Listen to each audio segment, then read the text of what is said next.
welcome along to the Jags cast, a special edition. We were joined by another special guest this week. Last week we had Stephen Craig, and this week we're joined not only by Donners and Alan Fraser number 7, but by our special guest, Andy Murdoch, who had a tremendous spell with Thistle way back in 89, 90, right through to, I think it was about 95, Andy? 94, yep. 94. I left in October 94. So, plenty to talk about, and my goodness, I believe there will be some belting stories amongst this, given the manager that you particularly played for. If you go back to start, obviously you started your career at Johnson Borough, just as your juniors, and Celtic picked you up. So how did that come about to start with? I was playing for Johnson Borough. I was playing juvenile football. We ran through Star. And as a 17-year-old, George Walker at Johnson Borough asked me to come along and see if I would want to come and train with the Borough. End up going along there, training with them and then signing.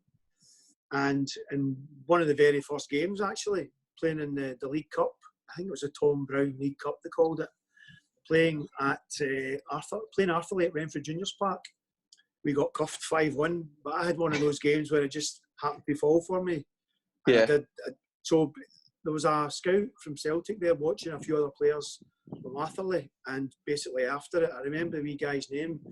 His name was Peter Gillespie. Sadly, he's not here anymore, but he came into George Walker and says, "Who's your goalie?" Because I was brand new on the scene, having just come out of juvenile football. Long story short, ends up at Celtic Park, up there just for a period of time during a school holiday break and holidays and stuff like that. So ultimately, I'm up there training in that very week. Pat Bonner does his backing. Mm-hmm. And Bobby Lennox and Benny Rooney, who were the kind of co-managers in the reserves, says, "Are you available on Saturday?" I says, "Well, yeah, absolutely. To play in a reserve game, this is great." And then the next day, I actually says, "So what game is it?" And he says, "Oh, it's Rangers at Ibrox." So I played in that game.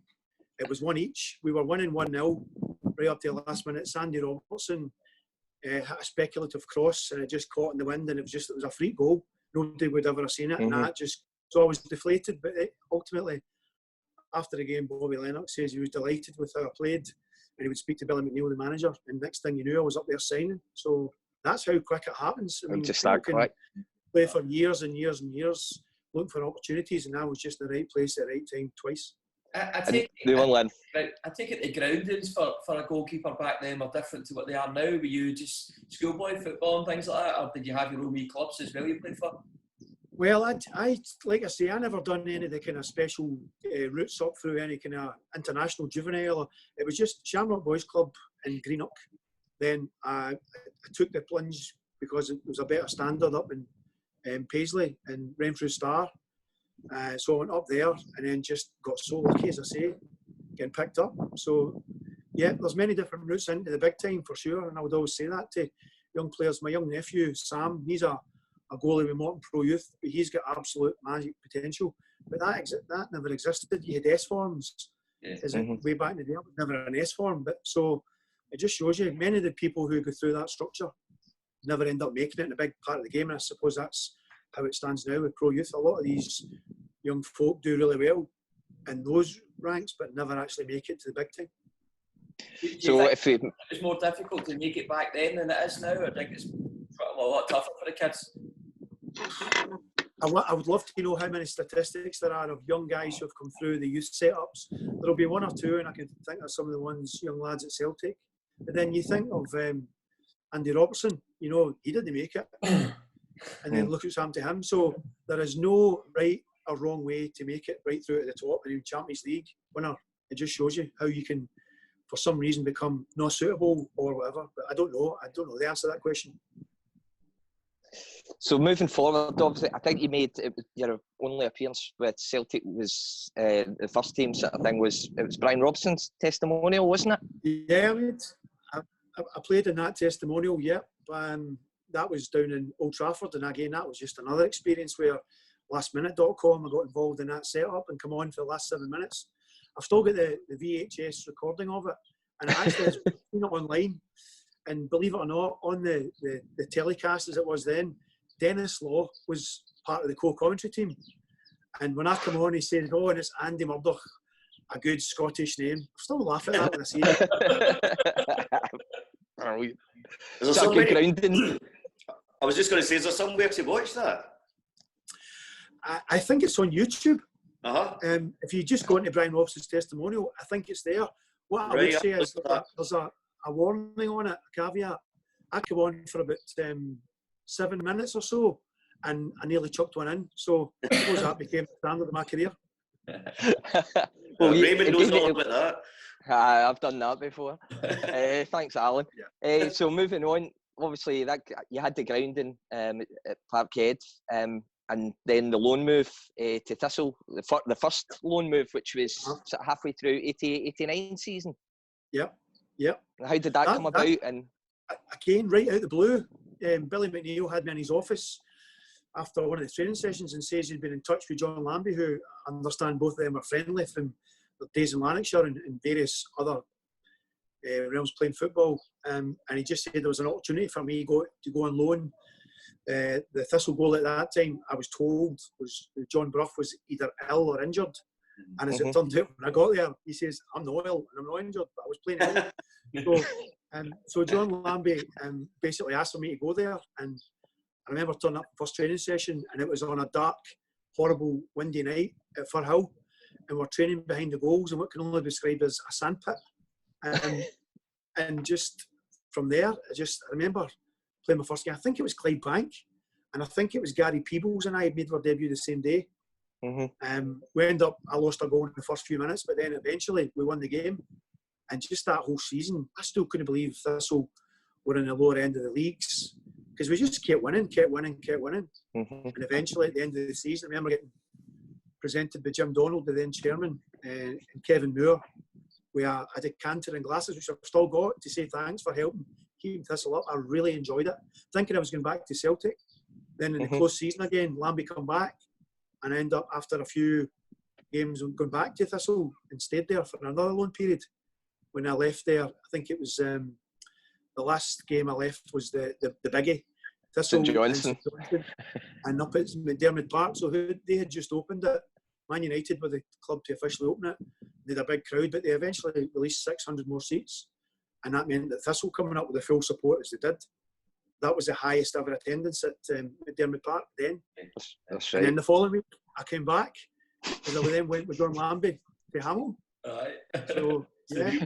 We were going to leave the Hamilton game to the end, actually, Andy, but Alan. Well, he's come to it early. We need to talk about it.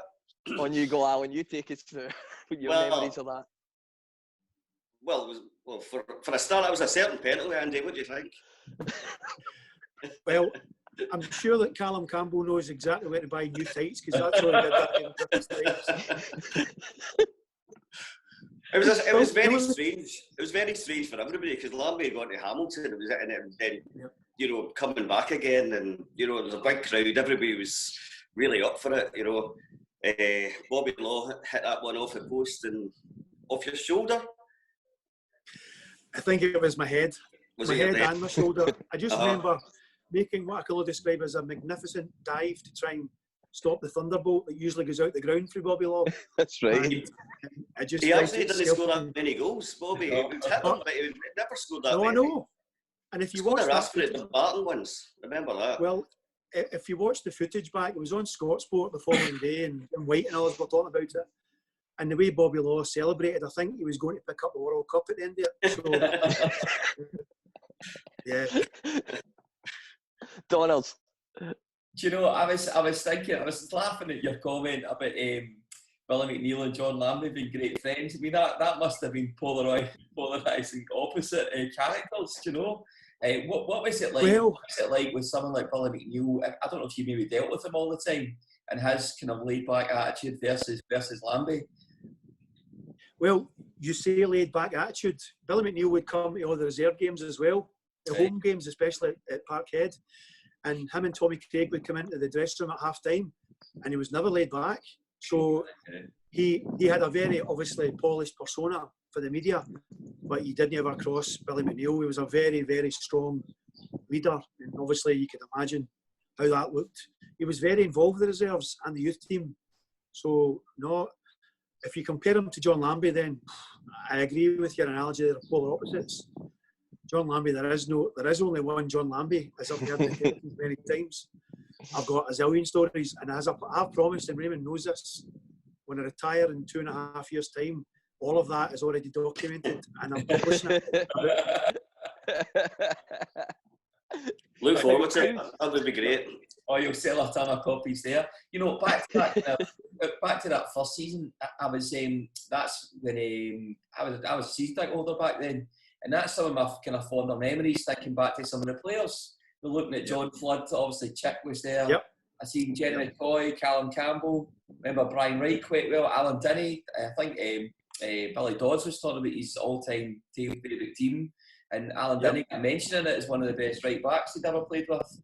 You know, really from your memories back then, what were some of these players? What was your thoughts on some of them? Well, you've mentioned some of the real greats there, characters as well, and I'll concentrate on a few characters for you because I know you don't want to hear all about the footballing stories. John Workman was an absolute character as well from Castlemilk. I really, really enjoyed his chat. I really thought he was brilliant. But also a guy who was mild-mannered off the park, but as soon as he crossed the park, the white line, Billy Abercrombie was unbelievable. There's a guy who would half you in two and then smile at you after he picks you up. He was as strong as just unbelievable tackler. Guys, does anyone remember Does anyone remember Billy Abercrombie's tackle just in front of the dugouts after about 20 minutes, half an hour? I think it was Stranraer and he got straight red. I think the boy could never walk again after it. Well, there was another wee guy as well, wee Mac, Ian McDonald, another character, brilliant. Bobby Smith, the fullback who played for Hibs as well. Lambie brought in a few crackers, and I even remember Kenny Sansom, who played for Arsenal. He came up and he was on loan for a while. He came and trained with us. Just guys like that. Me, Bobby Barnes, who came up to play for a short time. He's now the chief executive of the players, the FPA down south. So that's right, me, Bobby he came up and looked about us, and I remember him saying when he first met John Lambie and speaking to the boys, I think he was on one of the fateful Blackpool trips. He couldn't believe that John Lambie was a manager. Never mind else. He thought he was an entertainment officer. The first season, if I remember rightly, you were part of the last senior team to win the Glasgow Cup, Andy, with us. Yes, that was my first season. That was the kind of final swan song. And I think I remember that was just about the time when Thistle beat St Mirren home and away in the Cup, Scottish Cup. Yeah. So we played Clyde, we won 2-0. I think it was wee Jerry McCoy and Floody that scored the 2 goals. That was a good night as well. Good night. That's right. That was because I remember being at Firhill. It was obviously it was the terraces then, and thinking, well, that's the first time I've seen my team win a trophy. Although I think we'd won the Glasgow Cup when I was a kid, when we were years ago. I couldn't understand what the fuss was about. I went to Thistle. Thistle were languishing in the bottom of the league. I couldn't understand it with the good quality players. We ended up winning almost all our games. So I was thinking, what's the drama here? This is easy. It's great players. We should have done better, really. But we had some great players. It's always been the same. We should have done better. But how many times have we said? Well, I know. So see after the Hamilton game, obviously, you played. I think was that another month or two. You were at Aki's, and then obviously just 1 month, 4 weeks only. Just 4 weeks, and then obviously John Lambie came back again, and that then saw you getting signed permanently at that point. How much was the fee, Andy? Right, so there's many urban myths out there, but I have it on good authority. The total value of the transfer for me and Paul McLaughlin was 150 grand. 150. I was attributed to 85 of that, and even with some pretenders coming up to try and take that throne of the highest ever record signing.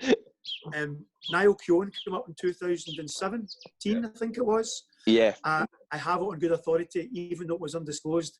It didn't meet my threshold, so it still sits from the 14th of February 1991. I So also you are can't. still. I also can't believe that the rest of that transfer really made up Paul McLaughlin's fee. He was a bust. No, he was I mean, you'd played with Paul, obviously, Andy. You know, at Celtic as well. Yep. So I take it that was a help with the two years coming at the same time. It did, and I knew Davy Elliott as well from my time at Thistle, and obviously known Big Jerry Britton, and still kept that relationship up with both of them. I had a coffee with Davy Elliott not that long ago in Braehead before all this situation with lockdown happened, and he's still keeping well. He's still a youth coach with St Mirren, so he's still keeping himself going. But Paul McLaughlin, Did you still catch him? Hello. Oh, how fast is he in the day? He is. He was a rocket, and he's still a very good tennis player. He still keeps himself going. Yeah. Aye. Fastest player I've ever seen, that's for sure. Back in the day. Alan, Was that? Sorry? on you go. No, so then you came back to Thistle permanently for a while there. But it was you and Craig Nelson sort of, were there at the same time. So you maybe, I don't know, you had a run in the team and then he would take over and then vice versa. I don't know. How did it work out? You didn't play that many games over the time, I don't suppose? No, I didn't, because what happened there was I broke my finger, a pinky, during a training incident, and I took my glove off. My pinky was almost just at right angle, so I knew there was a problem, and the physio sent me up to the hospital, and then so Craig came in. Craig was completely out of the picture, but still going about his business. Always a really, really good technical goalie, and I can only describe what he did when he came in as just nothing sort of sensational. We ended up getting a Scotland call up. I just couldn't get back in the team, but this is where Lambie had his enigmatic character. Lambie would just, depending on what teams you played with, and he proved that with me twice at Celtic Park, he would play against teams he thinks or he thought that you would have an axe to grind with, or he would give a wee bit extra. And he would name his team an hour, sometimes half an hour before the kickoff. You're that late to it. And that would be you. So you'd be thinking, I'm not playing today because I've not been playing for weeks. Next thing you know, you're in. And even though Craig maybe had a really good game the week before and vice versa. So him and I were in and out all the time. It was a little hokey-cokey. We just couldn't understand how it was going to play. But that was what he did. And that's how he kept players on their toes. But he had two good goalkeepers. So, it's to use both of you in certain games, makes sense when you're looking back at it now. Probably didn't make much sense at the time to you. It did, and obviously young Kevin Budanauskas as well was falling through with us, and he ended up having a really good career with Thistle and lots of good big high tariff games. But Craig was needing to be a really, really good goalkeeper to keep me out. Obviously, that's the way I look at it. One of your first games back, if I remember rightly, you hadn't been playing. I think this might have been when you broke your pinky. And your first game back, was it not at Parkhead in the infamous 2-1 win? Yep, that was my Premier League debut, actually. Yep, I'd been out for a period of time, and then just right out the blue, Craig was still playing well, but because it was Celtic Park, Lambie had this notion that I would do way better and try harder, and just can't explain and describe how I felt that day, because my dad still came to the games, every game, whether it was in the stand or on the side of the pitch or whatever. But I think he even got a surprise when he saw me coming out that day and playing, because you didn't have mobile phones. It's not as if you could text him and send him in. Mm-hmm. It was just bizarre. But I loved that. That was a great game. What a memory. What a memory. That's tremendous. Donners, what's your memories for that day with Andy playing as well, coming in? You know what? A wee bit vague. I can't remember. The team had changed a lot since that point. Obviously, Duffy came back in.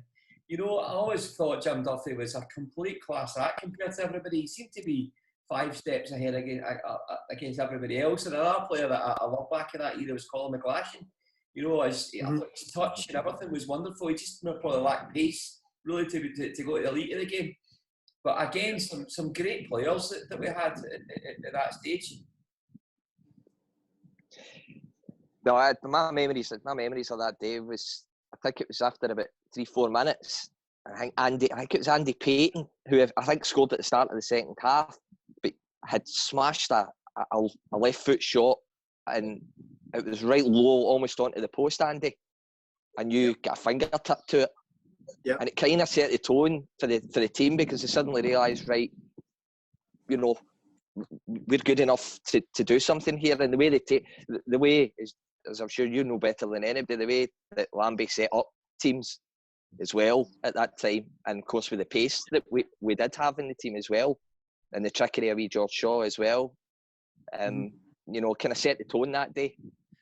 You know, Raymond, I think over the years that when you go to Parkhead, or you know, especially going there, you need your goalkeepers to have a great game. There was that one. There was the Kenny Arthur game that we went there where we knocked out the club penalties, and then we had the Tam Cherny game a few years ago when we won each. And as he scored, you need your goalie to have, you know, big performances to give your team a lift. And at that time, it's you know, as we said, we had Andy and Craig Nelson. Of course, during that your permanent period as well, Andy, you were part of a trophy-winning team again with the Tennant Sixes. Well, again, I think the theme that I'm going to provide here is there was no real planning in that. We were a last-minute stand-in, and Jerry Collins' pal Tony Roper of Jamesy Cotter fame, he came along just for a laugh, and we were in the wee porta cabins in between the games, and that was all it was. It was a comedy show. Tony was doing his almost stand-up routine, one-liners. So the day just passed, we were all having a laugh and playing the games as we kept winning the games. It was becoming bizarre. And Paul McLaughlin just, everything that landed at his left foot, he just seemed to walk at it. Some of his shots in that tournament were incredible. It really suited him, I think, you know. It was almost like a health warning when McLaughlin went onto the pitch, because he's going to howitzer this, just stay out the way. Donald, do you remember the Tennant Sixes? Oh, I remember it well. Do you know? Every time you walk into the main hallway at Burnhall with the trophies on display, you know. Of course, still current holders on the Tennant Sixes, aren't they? All these exactly. I just wish the sponsors were still performing what they could have done and should have done for all these years. No, it was brilliant. It was, do you know, we earned next to nothing out of that. We got 100 quid, I think, a Mars bar and a fish supper. I think that's what we got. That was our bonus that day. Well, all that stuff's still available on YouTube as well. You can go and have a look at that. Plenty of highlights from that tournament. It's great. And some great saves as well, Andy, I must say. Do you know, it was quite a scary thing, because it wasn't a five-a-side ball they used. It was the full match day leather football that was getting shelled at you from very close distance. So my body was bruised right through that tournament. See, when you think of the number of times it hits your legs, it hits your body, hits your face. It was a great tournament. David Cooper was smashing them in from all angles as well, but it was a great final against Airdrie. Really sweet final as well, I've got to say. What about your favourite game, Andy, throughout your official career? Is there a game that stands out that you think, oh? Do you know what makes me laugh? But it's one of my favourites. The infamous the broom didn't clean the snow off the lines game. When Jim Oliver, he will not admit this, but Jim Oliver gave a clear instruction to the wee groundsman guy we had after we lost Big Davy Lyle. Take your time out there, but you couldn't get a script better written when the cameras watched it. And the one single guy brushing the lines, did the brush head no break off, and the crowd cheered. And that was us all off. And then the return game coughed 7-0. I was going to say the return wasn't much fun, was it? No.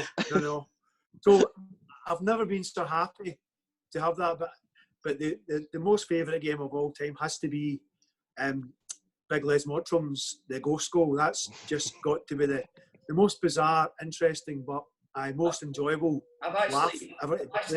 I've actually got that here. If we can maybe just share it with you. So maybe wait a minute. No, malfunction here. Malfunction. We'll stick it on later, Andy. We can talk about it later. Because it was incredible. Well, all I remember is I think Paul McLaughlin and Big Grant Tierney were on the posts with somebody in the 6-yard line, with Martin Clark standing beside me. The ball came in. I remember, I think it was Scott Crabb crossed it. Paddy Conley nipped in as he does in the 6-yard box. bulleted it in, it hit the back stanchion and bounced out into Martin Clark's arms. Martin Clark just kind of shovels it to me, and I'm just obviously thinking we've lost a goal, and kicks it up the park. And I just remember seeing Big Les running away going, play on. David Irons looks at me, Grant Tierney looks at me, and everybody looks at me and thinks, huh? And we just played on. And I could just see in the to the left, the Dundee United dugout going absolutely full of rage. And then even at half time, you'll see it on the footage, they were giving Big Les and his two officials dogs abuse. Not even just at the mouth of the tunnel, but also downstairs. They almost had to go back because there was cops in the tunnel and on the stairwell. And I've never heard a noise such as that. To such a point, I remember Wee Lambie saying, right, just listen to that out there. And we stopped in the dressing room to hear what was being said. It was unbelievable. But it was totally bizarre. I mean, you can maybe understand them missing it coming back out. But Martin Clark picks the ball up and hands it to you. You know what I mean? And you see, that's right. That's when it lands first. As well. You're just so angry, you just batter it like that. You know what I mean? And then watch him play on. I didn't see a thing. Nuts. I know. He ended up going. I think that was the end of his career here. He ended up going to referee in Japan.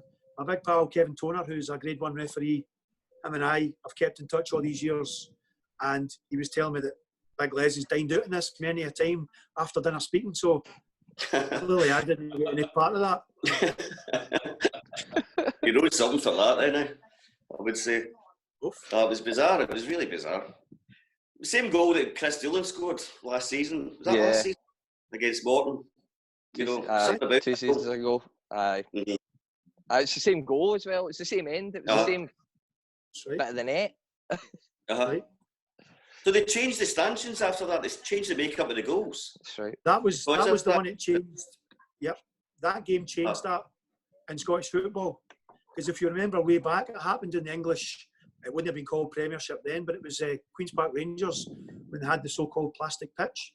Simon Steinrock scored a goal, but it was never a goal. But no, that's what changed it in Scotland. Superb. Donald. And how was your relationship with Lambie kind of throughout your whole tenure? Was he a guy you could talk to, or was he just this crazy man that you just tried to stay out his way? No, you definitely could talk to him. You talked and he shouted. That's how it worked. And if basically, see if things didn't go well, then that's it. You were running. There was no ball. You were up at Rockhill Park with a big tyre and that kind of orange rope that really cuts into your skin when it's over your shoulder, and you're running. Yeah, that's what you're running with. That was the method of keeping you fit and teaching you a lesson. Yeah. So it must have taken a bit of courage to go and say, I'm going to stop becoming a footballer here. I want to get a new career. He must have taken that quite well. Well, no, you say that. That was interesting because I'd already been thinking, right, I was out of the team for a while. Remember, this is pre-Bosman. So a pal of mine, obviously at the same time, was Ali Maxwell, who was at Motherwell. So he was out of the team. I was out of the team and starting to think, well, what do I do now? I'm only 27 or thereabouts. I can't continue to do this. I'm stuck.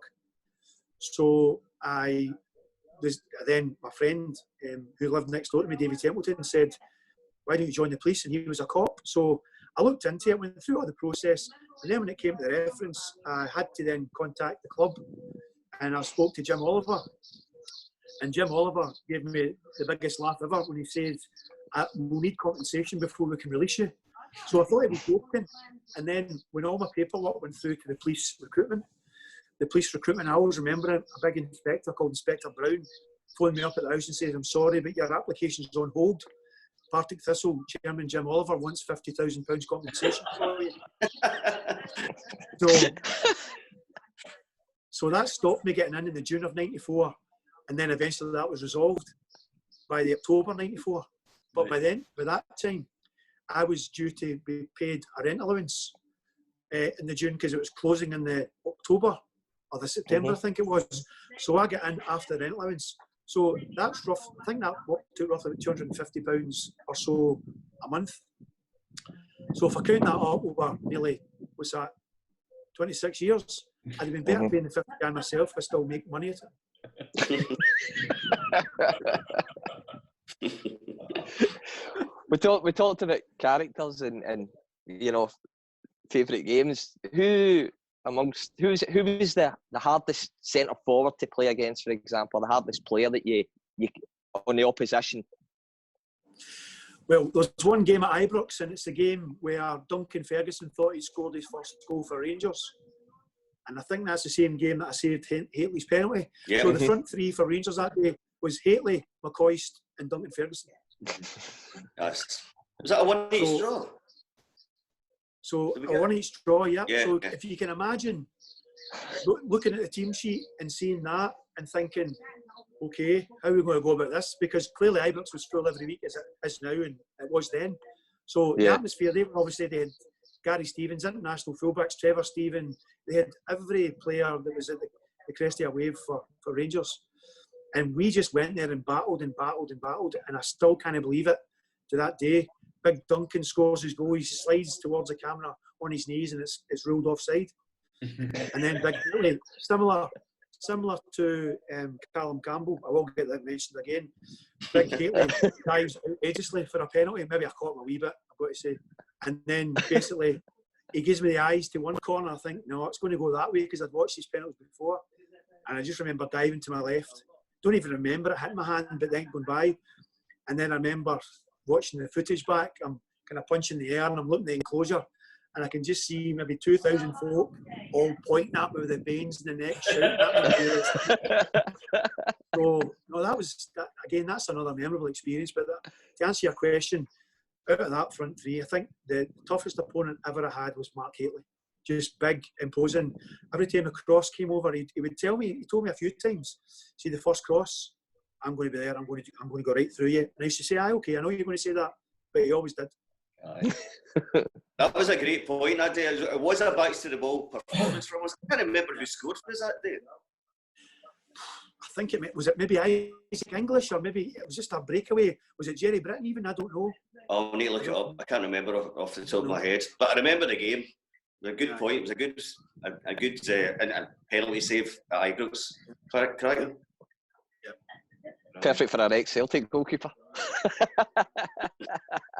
Well, do you know, it's interesting you say that, but it just shows you though. And I see the memory I had my last game up at St Johnstone, and it was, oh, Andy, thanks very much, brilliant, and see you the next week. Oh, you're a nightmare. Yeah. So listen, that's how it works. Aye. There's nobody needs to tell it. That's how football works. Yeah. So I really enjoy all the band's always been brilliant. I've always loved it. It's been great. Yeah.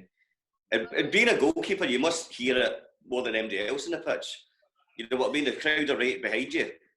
Yeah, and the example I give is, you'll remember that classic fan from Hamilton called Fergie. Oh, yeah. Yeah, so Fergie would be my biggest protagonist. He claimed to know my wife a lot from some of the things he was telling me.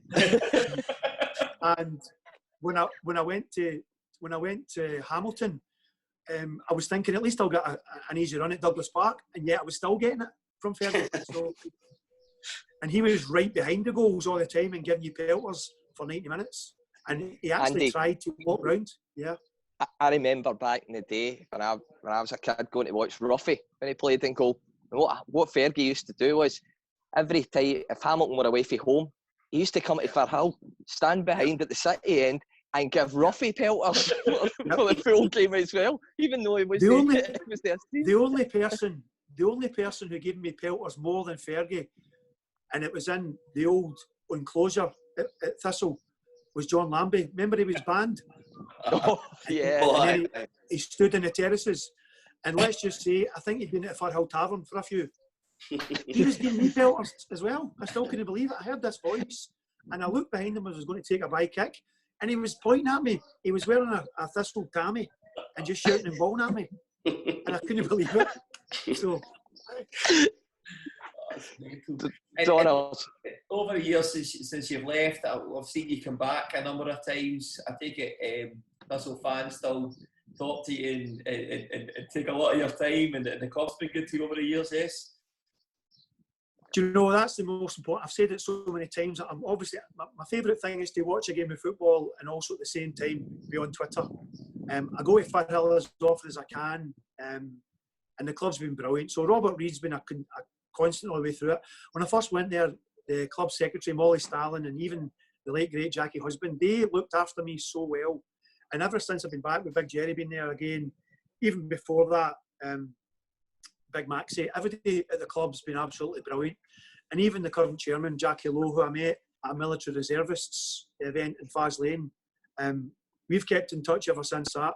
Do you know, it is a special club. It's cliched. I know it sounds cheesy, but for me, since I went there in late '89 to now, and I've promised the club that when I retire, if they want me to do anything for the club, I would do it absolutely voluntary, free, gratis, and I'd love to be involved at some point.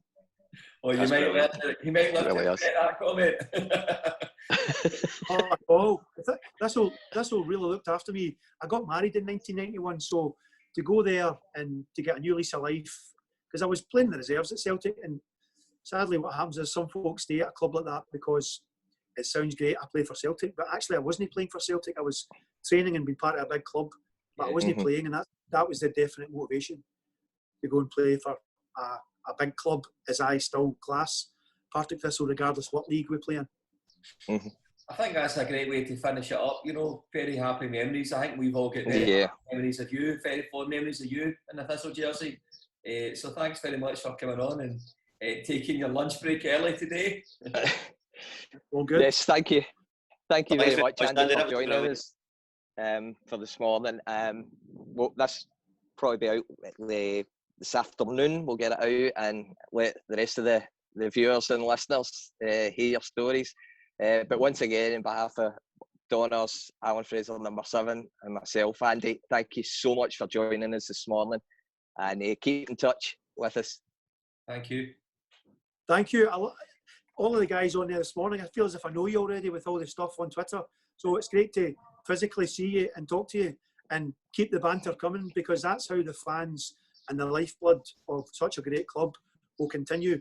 It's through that fan engagement, and I'll do as much as I can to keep that going for Thistle too. Brilliant, Andy. Thanks very much again. Next week we'll be joined by Conrad Ballatoni, legendary Twitter centre-half for Thistle in the championship winning season. Again, I'm pretty sure there'll be a few stories, possibly some that he won't be able to tell us from nights out and stuff. But join us again next week, and on behalf of the lads, thanks again. On the Jags. Thank you. Thanks. Thank you.